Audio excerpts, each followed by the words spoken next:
can of worms there that could take another hour or two. But thank you, Chairman. I yield back. Thank you. Chair recognizes Mr. Min.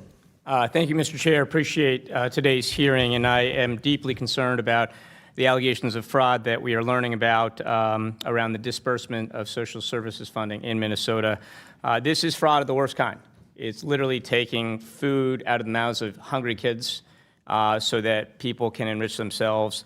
And just for your clarification, I've actually spent my career fighting fraud. My first job out of law school was at the SEC. This was in the aftermath of another major set of frauds, the Enron and WorldCom accounting scandals, which, of course, from the private sector, not the public sector. In Congress, this has been my just over a year at this point, but I was happy to sponsor H.R. 1156, a Republican-led bill that came before this committee last year. And I think that we need aggressive enforcement and accountability when it comes to taxpayer dollars and their disbursement. That being said, I have concerns about this hearing, as well as recent actions taken by the Trump administration. And it's hard for me not to look at this hearing and the context in which it's taking place and not see this as a partisan and racist hearing.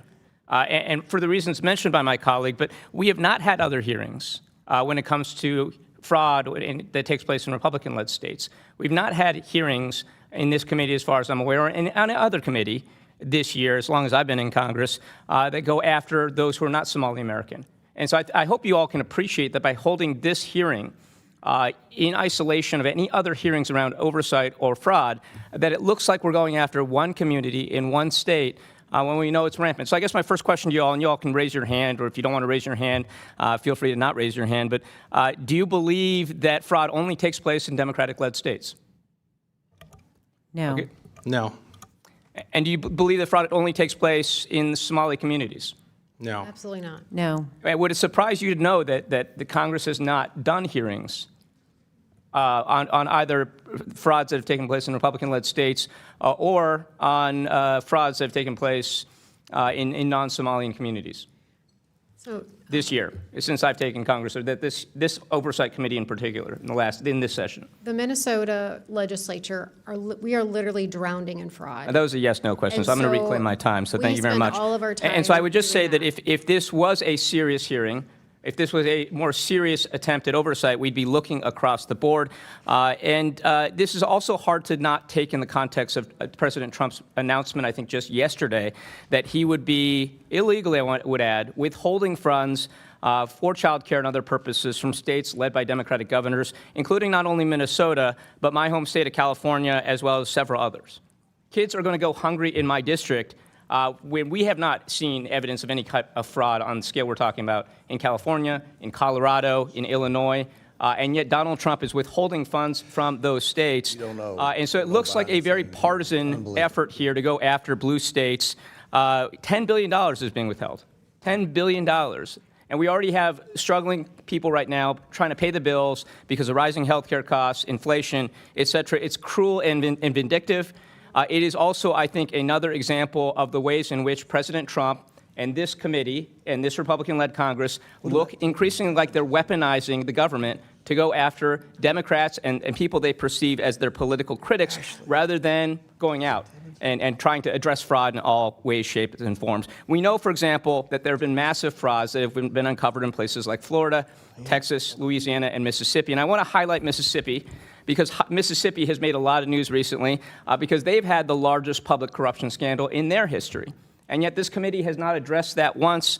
We have not done a hearing on it. There's been no letters or inquiries, as far as I understand, this year, my time in Congress. So this is quite problematic. It includes celebrities like Brett Favre, we all know about.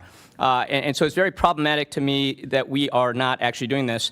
Now, Mr. Ballou, you mentioned earlier that it's hard to uncover fraud or know about fraud or know the motivations when we are getting rid of Inspector General. I think that was your implication. And I just want to lean into that just a little bit because I think what the Republicans have done in your state actually makes a lot of sense to me. Receiving tips from the public, investigating those tips, and then trying to provide transparency around your findings.